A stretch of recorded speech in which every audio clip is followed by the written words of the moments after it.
들어와서 내가 떠돌이 전승이라고 그랬죠. 이 음행 중에 잡혀온 여자가 맥이 잘 안 맞거든요. 그런데 갑자기 이 음행 중에 잡혀온 여자 이야기를 하고요. 이거는 우리가 다 얘기를 한 거죠. 그 다음에 이제 8장 12절 나는 세상의 빛이다 하시는 말씀을 하면서 어디까지 이게 세상의 빛인가 하면 9장 5절을 또 한번 읽어보세요. 나도 세상의 빛이다.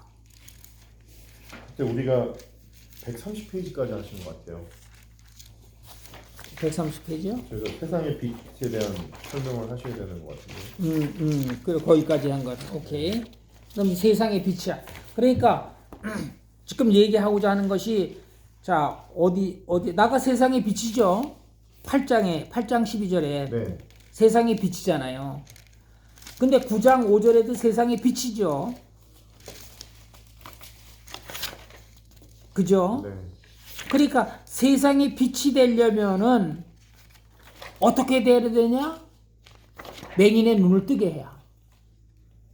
맹인이 세상을 봐야 해. 소경이 눈을 뜨고 봐야 그분이 세상의 빛인지 아닌지를 알아. 그래서 날 때부터 소경된 사람을 치유하시는 거예요.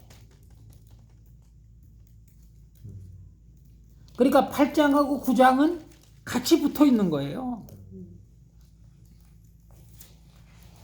그죠? 그리고 나서 10장에 약간 문맥이 좀 생뚱맞도록 이제 목자 얘기를 하는 거예요. 갑자기 소경 얘기라고 세상의 빛이라고 얘기하신 다음에 10장에 가서 목자 얘기를 하고 11장에 죽은 나사로를 살리시고 12장에 가서 마리아가 향유로 예수님 십자가의 제사를 드리는 이 장사를 기념하는 걸로 해서 이제 12장이 표적의 책이 끝나고 13장 영광의 책으로 이제 들어가는 거예요. 오케이? 그러니까 1장부터 12장까지를 이제 8장서부터 공부를 하겠는데 잘 그 장이 이어지는 문맥이라든지 이거를 잘 머릿속에 기억하고 계셔야 돼. 그러면 한 5분 정도 시간을 드릴 청이니까 한번 이제 서로들 얘기를 해봐. 이 부부끼리 이렇게 그룹을 져가지고 한번 얘기를 한 5분만 시간을 들여서 한 5분만 해보세요. 자, 8장 10절 시작. 예수께서 또 말씀하여 이르시되 나는 세상의 빛이니 나를 따르는 자는 어둠에 다니지 아니하고 세상의 빛을 얻으리라. 그러니까 이제 바리새인들이 그 말을 듣고 또 탁 하고 불평을 해. 바리새인들이 이르되 내가 너를 위하여 증언하니 내 증언은 참되지 아니하도다. 예수께서 대답하여 이르시되 주고받는 거죠. 내가 나를 위하여 증언하여도 내 증언이 참되니 나는 내가 어디서 오며 어디로 가는 것을 알거니와 너희는 내가 어디서 오며 어디로 가는 것을 알지 못하느니라.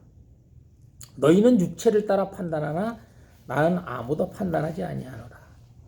만일 내가 판단하여도 내 판단이 참되니 이는 내가 혼자 있을 것이 아니요 나를 보내신 이와 나와 함께 계시니라. 너희 율법에도 두 사람이 증언이 참되다 기록되었으니 내가 나를 위하여 증언하는 자가 되고 나를 보내신 아버지도 나를 위하여 증언하시느니라. 이에 그들이 묻되 내 아버지가 어디 있느냐? 예수께서 대답하시되 너희는 나를 알지 못하고 내 아버지도 알지 못하는도다. 나를 알았다면 내 아버지도 알았으리라. 이 말씀은 성전에서 가르치실 때 헌금함 앞에서 하셨으니 잡는 사람이 없으니 이는 그의 때가 아직 이르지 아니하였음이라. 자, 아까도 말씀드렸지만 나는 세상의 빛이다 해놓고 이제 세상의 빛에 대한 것을 쭉 얘기하시면서 이게 9장에서 소경된 자를 치료하시고 실로암에서 소경된 자를 치료하시면서 이제 9장 끝까지 가는 한 문맥으로 본다고 그랬잖아요. 먼저 130페이지를 한번 교재를 봐. 왜 예수가 세상의 빛이신가에 대한 신학적인 설명이에요. 다 끝났어요? 유대인들은 초막절 마지막 밤에 여인들이 뜰에서 횃불을 밝히는 행사를 한다. 하고 이것은 시내 산에서 주신 하나님의 율법 계시를 기념한다. 하나님이 불기둥 구름기둥으로 이스라엘을 인도하시고 시내 산에서 그 영광의 강체 가운데 율법을 계시하셨기 때문이다. 종말에 하나님의 계시가 온 시온에 가득하고 계시가 온 세상을 비추어 암흑과 혼돈의 세계에 하나님을 아는 지식으로 가득 차도록 기원하는 셈이다. 이를 배경으로 예수께서는 내가 세상의 빛이라고 선언하신다. 또 하나의 나는 무엇이다 에고 에이미의 형식의 말씀이다. 우리가 요한복음을 공부하면서 7가지 에고 에이미가 있다고 그랬어요. 그죠? 나는 무엇이다. 뭐라고 그랬죠? 나는 한 가래도 한번 해봐. 뭐가 에고 에이미? 세상의 빛이다. 세상의 빛이다. 나는 맞죠? 있는데 내가 혼자 하지 않았어요. 나는 떡. 떡이다. 그렇죠. 또 나는 빛이다.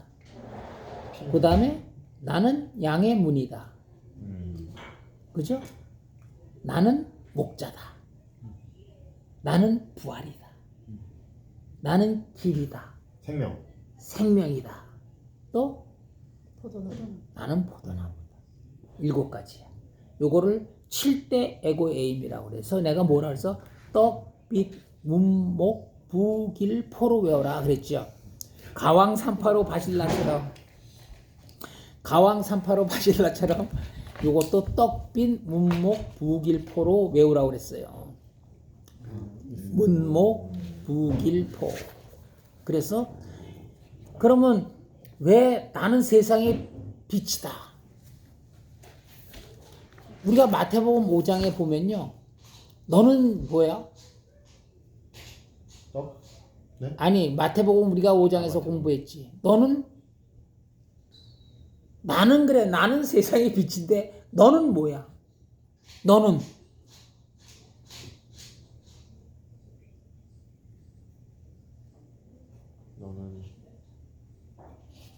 마태복음 5장을 한번 봅시다.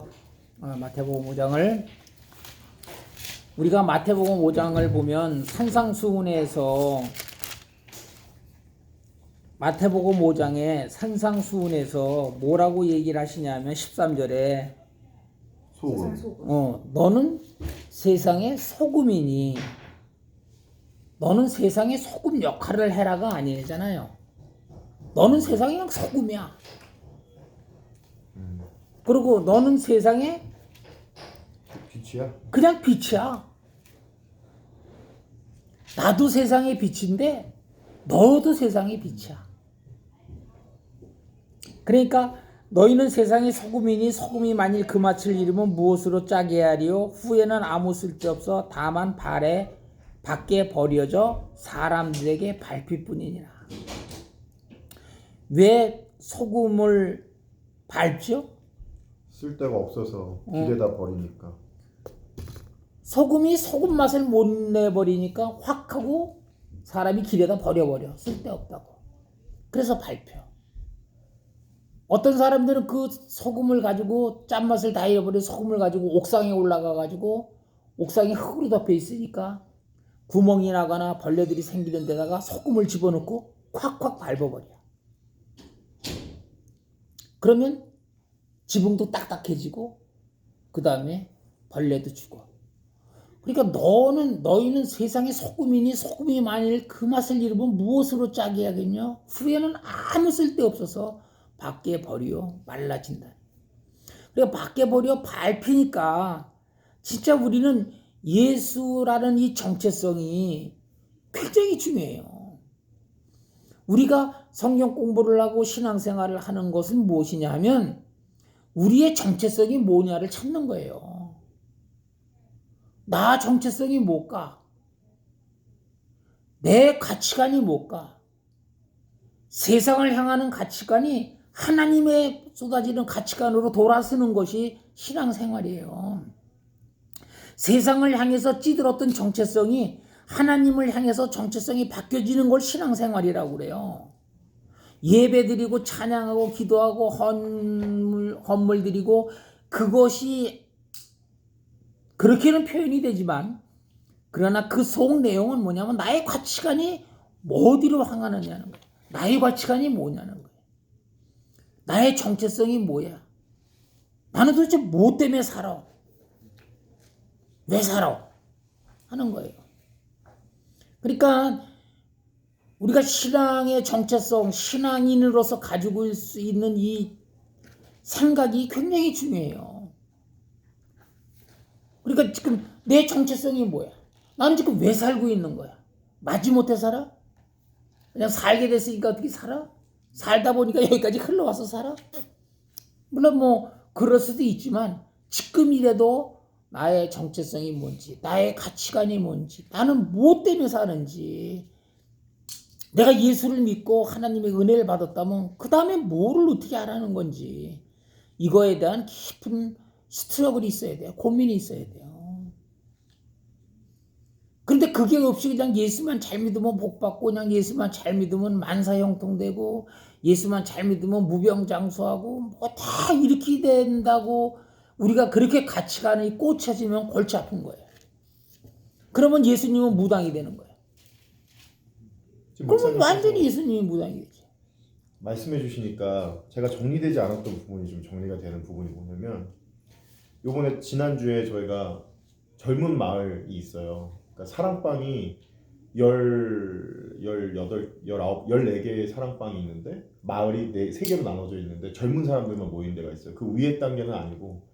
근데 모여가지고 우리가 내년에는 어떻게 이끌어가야 될지 사랑방이 왜냐면 사랑방장들이 1년에 한두 명씩 1월이 되면은 다른 교회로 나가버려요. 사랑방장이 지치는 거예요. 그러니까 아무런 목적 없이 그냥 사랑방장으로만 세워놓고 사랑방장들이 삶이 안 바뀌고 자신들이 1년 내내 목회자들이 하지 않는 한 달에 한 번에서 2번 정도를 해서 먹이면서 자기네들이 힘들어 죽겠는데 들어오는 게 없으니까 너무 힘든 거예요. 그러니까 이거를 사랑방장을 못하겠습니다라고 내려놓는 게 아니고 교회는 다른 교회를 가버리는 거예요.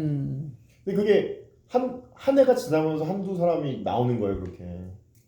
그러니까 이제는 좀 모여서 얘기를 좀 하자. 어떻게 이끌어가지고 그 얘기를 하는데 지금 목사님께서 딱 말씀하시는데 딱 치는 게 뭐냐면 이게 없어. 모이는 목적이 없는 거야. 사랑방이 모이는 목적이 친교회만 끝나니까 사랑방을 하면서 우리가 서로의 크리스찬의 정체성을 확립해야 되는데 정체성을 확립하는 게 아니고 우리가 모여있는 각 가정들에 잘 살고 애들이 잘 살고 있느냐? 너는 어떤 차를 샀느냐? 어떤 투자를 하고 있느냐? 회사는 어떻게 돌아가고 있느냐에서 끝나니까 지치는 거예요 서로. 그렇지. 그럼 사랑방장들은 거기에 끌리고 어떻게 해야 될지 모르겠으니까 그냥 나눠진 그냥 조그만 종이 안에 있는 것을 답만 달다가 한 달에 한 번씩 끝나니까 당연히 지치죠. 지치죠. 피곤하고. 근데 요번에 나가가지고 거기에 대한 얘기를 하고 어떤 사랑방들은 우리가 양육을 시켜야 된다. 양육에 좀 더 신경을 써서 좀 양육에 신경 써서 우리가 그 양육 안에서 교제를 하자. 이런 얘기를 하는데 이게 안 먹히는 거예요. 목사님한테 안 먹히고 장로님들한테 안 먹히고 방법은 그냥 그대로 고수하자라는 얘기가 나오고 그러니까 이제 그분들이 생각하는 어떤 사랑방의 그것과 이게 다른 거죠. 그래서 사실 지금 결론은 잘 안 났어요. 내년에 어떻게 될지 모르겠는데 지금 목사님께서 하신 얘기를 들으니까 사랑방도 존재의 목적은 이래야겠구나. 그냥 크리스찬 서로의 크리스찬으로서의 정체성을 좀 확립하고 자신들이 어떻게 하나님 안에서 잘 살고 있는지에 대한 어떤 체크업을 통해서 같이 사랑할 수 있는 그 모임 그것이 사랑방의 목적이 되지 않겠나라는 생각이 좀 드네요. 그러죠. 그러니까 중요한 건 뭐냐면 내 정체성이 뭐냐는 거예요. 내 가치관이 뭐냐는 거예요.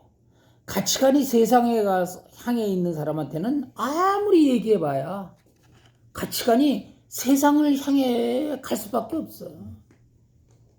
그죠? 잘 먹고 잘 살아 하는 것이 내 가치관이라면 그분은 뭐 잘 먹고 잘 사는 길로 가야 되는 거지.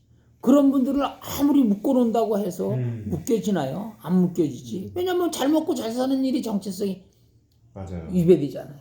그런데 내 정체성은 하나님한테 어떻게 영광을 돌리고 어떻게 하면 하나님을 기쁘게 하는 삶을 살아볼까 하고 애를 쓴다면은 맞아. 우리는 거기에 초점이 맞춰지고 포커스가 들어오는 거죠. 그죠?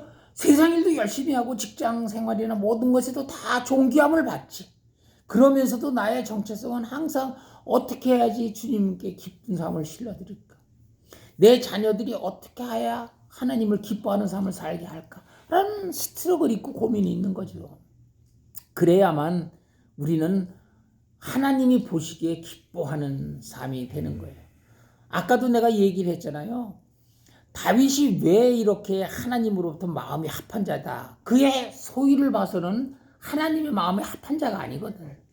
그런데도 하나님이 그렇게 인정해 주시는 이유가 뭐냐면 그는 항상 어렵고 힘들 적마다 프로스 하나님 했다는 거예요.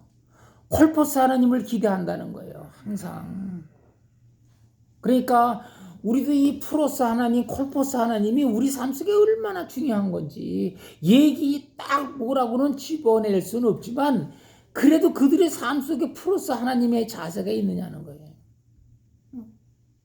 우리 같이 지금 이 땡스기빙 때 와서 얼마나 바쁜 시간, 얼마나 귀한 시간, 여러분들이 오래간만에 쉬는 시간 아니에요. 그런데 정말로 성경 말씀을 통해서 위로를 받고 힘을 얻는다면 이건 진짜 잘하는 거죠. 무엇보다도 TV를 보고 뭐 영화를 관람하고 뭐 그거보다는 상상하지도 못하는 하나님의 엄청난 위로와 힘을 주신다는 거예요.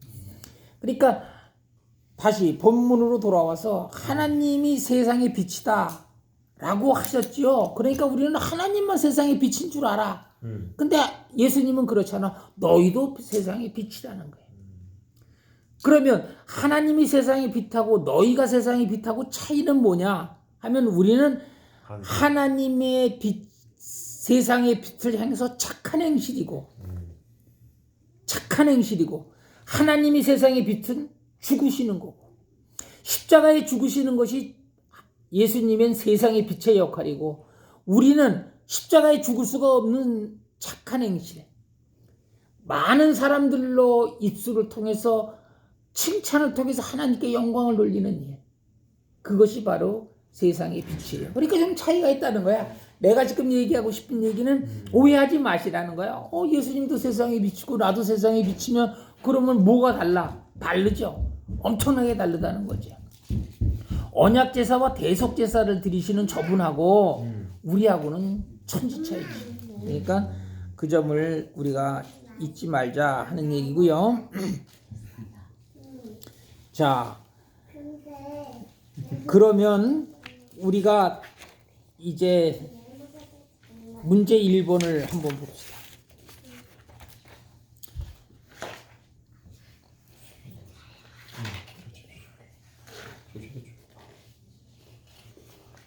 자, 생명의 빛을 얻으리라 그랬잖아. 12절에. 네. 요한복음 8장 12절에. 나는 세상의 빛이니 나를 따르는 자는 어둠에 다니지 아니하고 생명의 빛을 얻으리라. 나를 따르는 자는 어둠에 다니지 아니한대. 왜 어둠에 다니지 않지요? 빛이니까. 응? 어둠에 다니지 아니하고 생명의 빛을 얻으리라. 아까 우리가 요한복음 6장을 보면 요한복음 6장 66절에 뭐라고 그랬다고요? 그때부터 제자 중에 많은 사람들이 떠나가고 다시 그와 함께 다니지 아니하더라. 이게 어둠을 다니는 거예요. 그런데 베드로 이하 제자들은 바로 어둠에 다니지 않고 생명의 빛으로 다니는 거죠. 자, 그러면서 그럼 생명의 빛이 뭐냐 하시는 거에 대한 이제 증언을 얘기하시는 거죠. 18절에 내가 나를 위하여 증언하는 자가 되고 나를 보내신 아버지도 나를 위하여 증언하시느니라. 지금 계속 지금 요한은 이 얘기를 엄청나게 쓰죠. 아까 우리도 금방 요한복음 5장에서 증언에 대해서 얘기했는데 세례 요한도 증언하고 성부 하나님도 증언하고 성경도 증언한다고 그랬어요. 근데 여기 와서 또 그래. 또 나를 위해서 증언하는 자가 되고 나를 보내신 아버지도 나를 위하여 증언하신다. 그러니까 성부 하나님과 성자 하나님은 결국은 하나다. 보내시는 자나 보냄받은 자나 피조되신 분인 다 같다 이 말이죠. 그래서 지금 이 18절의 말씀을 지금 계속 그렇게 하는 거지. 그러면서 이 말씀을 계속 19절에 이에 그들이 묻되 내 아버지가 어디 있느냐? 예수께서 대답하시되 너희는 나를 알지 못하고 내 아버지도 알지 못하는도다. 나를 알았으면 내 아버지도 알았으리라. 그러죠? 왜냐하면 성자를 보시면 성부를 알 수 있으니까. 그러니까 20절에 성전에서 가르치실 때 이 말씀을 했는데 그때 예수님을 잡는 사람이 없었대. 그러면서 요한은 그의 때가 아직 이르지 아니하였대. 그의 때가 어느 때인데요? 십자가에 언약 제사와 대속 제사를 드리는 그때가 아직 안 됐다는 거예요. 그러니까 우리는 지금부터 십자가라는 개념을 어떻게 다시 정리를 해야 되냐면 언약 제사와 속죄 제사를 같이 드리는 새 나다나엘 성도를 창조하시는 곳이 십자가라는 것이고 그 십자가는 그러기 때문에 영광이요 기쁨이 되는 거예요. 그렇게 우리는 십자가 사건을 정리하는 거예요. 어떻게 된다고요? 언약 제사와 떡 제사라는 거죠. 피제사, 대속 제사를 같이 드려지는 곳. 여태까지 구약에서는 언약 제사만 드렸잖아요. 근데 이제 대속 제사를 같이 드려줘. 그것이 십자가야. 그 십자가는 그렇기 때문에 새 나다나엘 성도를 창조하는 곳이에요. 새 나다나엘 성도는 아버지 손에서도 빼앗을 수 없고 아들 손에서도 빼앗을 수 없는 보증이 있는 곳이에요. 그곳은 영광의 자리야. 기쁨의 자리가 있는 곳이다. 이게 바로 요한이 보고 있는 십자가에 대한 신학이다 라는 말이죠. 오케이? 정리가 이제 되셨죠? 그죠? 네. 요한이 보고 있는 십자가의 신학은 그거라는 거예요. 자, 21절. 다시 이르시되 내가 가리니 너희가 나를 찾다가 너희 죄 가운데서 죽겠고 내가 가는 곳에는 너희가 오지 못하리라. 내가 가는 곳이 어딘데? 내가 가는 곳. 성부 하나님이 계신 곳. 목사님 더 나가기 전에 질문 있는데요. 네. 여기 앞에 헌금함 앞에서 하셨으나라는 얘기는 성전의 중심되는 곳인가요? 아니면 그때 당시에 뭐 문 앞에서 하셨다는 거죠. 헌금이 앞에 있었나요? 아니면... 그때는 예. 들어가면서 입구에 헌금통이 이렇게 쭉 있었죠. 성전 들어가는 앞에. 예, 그래 구제를 하는 헌금통이 있고 성전을 관리하는 헌금통이 있고 따로 있었어요. 쭉 이 통들이 여러 군데가 이렇게 있었었죠. 그러니까 그 앞에서 그러니까 성전을 들어가시지 않고 성전 문 앞에서 말씀하셨다. 잡을 수 있었는데 안 잡았다. 그럼 성전 안에 들어가면 못 잡나? 그럴 수. 그러면 이 말은 유행인가? 왜 예수님을 잡으라고 했느냐 하면 이때는 이미 예수님을 잡으라고 하는 사내들인 공회원들의 명령과 그 다음에 가속들이 풀려져 있었을 때요. 근데도 안 잡았다 그 얘기예요. 그런데 헌금함에 있는데 안 잡았어. 잡을 수 있었는데. 그럼 왜 안 잡았느냐? 아직 그때가 이르지 않았으니까. 당연히 잡을 수도 있었던 모먼이었다. 그냥 듣고 있었다는 거예요. 바리새인들이 막 불평하고 예수님이 한마디 하면 막 꼬투리를 잡고 그러면 또 예수님이 그거에 대한 설명을 해주시고 그렇게 하면서 있었지만 헌금함에 있었지만 성전 안에 있었지만 안 잡았다는 거예요. 또 왜 안 잡았을까? 하나님의 간섭이죠. 하나님의 역사 주관이시지. 왜? 아직은 때가 아니시니까. 이제 잡히실 때가 되면 어차피 다 잡히신다 그 말이죠. 그 때가 아니다 말. 그리고 또 21절 내가 이르시되 다시 이르시되 내가 가리니 이건 읽었죠. 내가 가는 곳에 너희가 오지 못하리라. 그러니까 이미 유대인들은 하나님 앞에 버림받는 존재가 된 거죠. 그죠? 하나님이 더 이상 그들을 긍휼히 여기시지 않는다는 거죠. 그러니까 22절 유대인들이 이르되 그가 말하기를 내가 가는 곳에는 너희가 오지 못하리라 하니 그가 자결하려는가? 지옥 가겠는가? 뭐 이런 얘기인가요? 그거 자결하려는가? 왜 자결하라고 그랬나 몰라. 하여튼 그랬더니 23절 예수께서 이르시되 너희는 아래에서 났고 나는 위에서 났으며 너희는 이 세상에 속하였고 나는 이 세상에 속하지 아니하였느니라. 23절에요. 너희는 뭐라고 읽어봐야? 너희는 아래에서 났고 나는 위에서 났대. 이게 무슨 소리예요? 너는 죄 많은 인간의 자녀고 나는 하나님께로부터 온 메시아다. 아니 그러니까 요한은 지금 뭘 얘기하고 싶어서 넌 하나님은 위에서부터 나셨고 우리는 아래에서부터 났다고. 왜 위아래를 그 이분법적인 사상에서 그래 이분법적인 사상이에요. 그러니까 그 당시에 영지주의. 예수님 당시에 영주주의 사상이 얼마나 판을 치고 있었는지 얘기하지 않아도 그 사람들 유대인들조차까지 다 안다는 거야. 영주주의 사상이. 그러면 영주주의가 뭔가를 또 좀 공부를 해봐야 되죠. 영과 육을 따로 생각하는데 영의 것은 한없이 선하고 육의 것은 한없이 더러워서 우리가 아는 것 그 예수님이 자체가 심지어는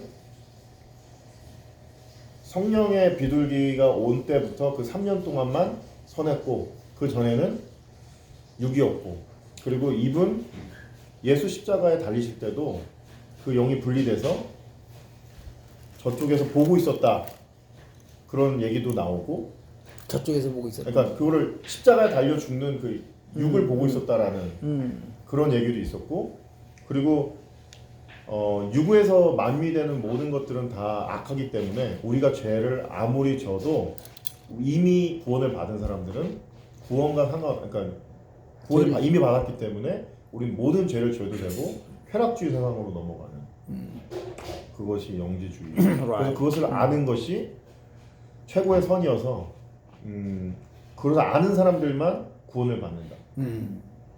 대충 맞나요? 대충 맞는 게 아니라 잘 아시는 거지. 그런데 집사님 말씀이 많은데 내가 지금 물어보고 싶은 건 왜 위아래라고 했느냐는 거야. 지금 영지주의가 뭐냐 그랬더니 그래 영은 선하고 육은 악하고 그 다음에 구원에 이르는 것이 깨달음이고 다 좋다 이 말이야. 그런데 지금 내가 물어보고 싶은 건 왜 요한은 위아래로 얘기했느냐는 거야. 왜 하나님 성자께서는 위에서 오셨다고 그러고 우리 인간은 아래서부터 왔다고 그러는 거야. 왜 위아래를 라고 표현하고 올라가고 내려가고 그러잖아요. 지금 위에서 내려오시고 아래에서 올라가시고 이러신다는 거 왜 이런 표현을 했냐는 거야. 근본이 다르다. 예수 그리스도는 선하신 하나님의 부터 시작을 했고 우리는 죄 많은 인간으로 시작을 했다. 그러니까 오케이 뭐 아무리 얘기를 해도 이제 거기가 한계지. 네. 한계를 느끼네요. 그러니까 영재주의에 대해서 수정집사가 아는 것 같은데. 수정집사는 뭐 어떻게 알아? 해봐. 위에서 내려왔다. 뭐 하늘나라 또 들려 올라가실 것 그것을 얘기하고 싶어서 아닐까요? 뭐 하여튼 뭐 그래. 틀린 거야. 그렇게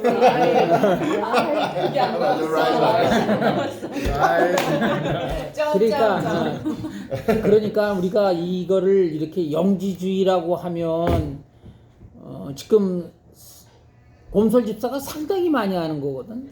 그래서 상당히 저기 정확한 거고.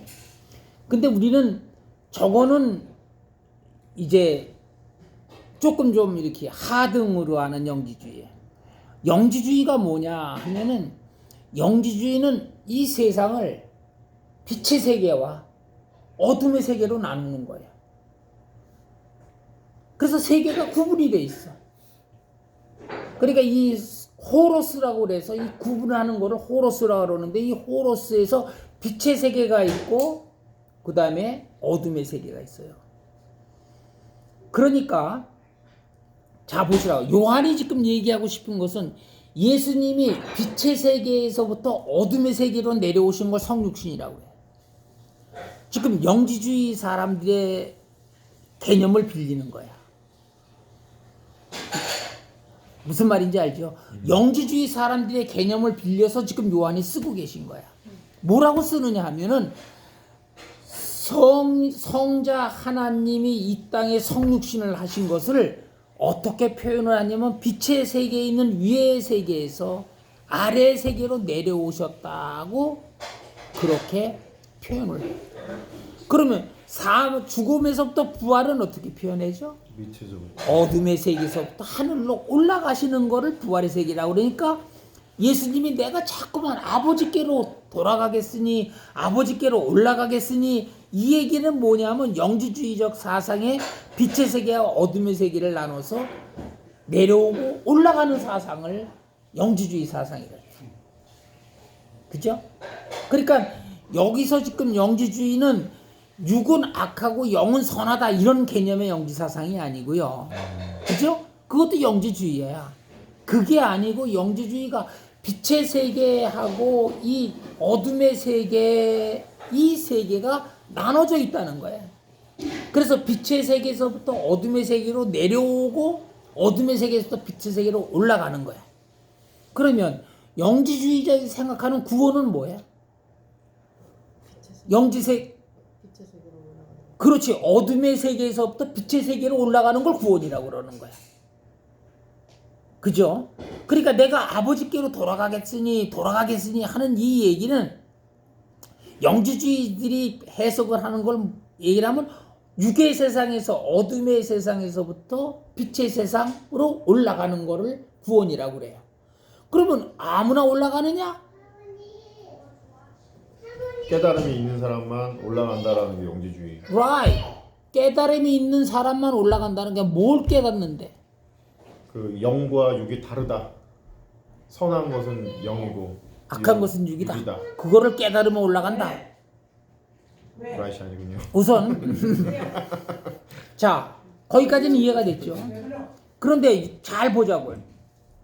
요한은 하나님이 세상을 이처럼 사랑하사 믿는 사람 모두가 다 올라간다는 거고, 그죠? 영지주의는 아까 곰솔 집사 말처럼 깨달아야만 올라간다는 거야. 그러니까 이게 엄청난 차이가 있는 거죠. 지금 요한은 뭘 얘기하고 싶은 거야? 예수를 믿는 자 모두 다 헬라인이나 유대인이나 이방인이나 누구나 할 것 없이 예수를 믿는 자들은 모두가 다 구원을 받는다고 지금 얘기하고 싶은 거고, 그렇고 얘기하시는 것이 예수님 말씀인데 영지주의자들은 아니라는 거, 아주 특수한 사람만 안다는 거야. 특수한 사람만 깨닫는다는 거야. 그럼 특수한 사람만 뭘 깨달을까? 특수한 사람만 뭘 깨달을까? 어떤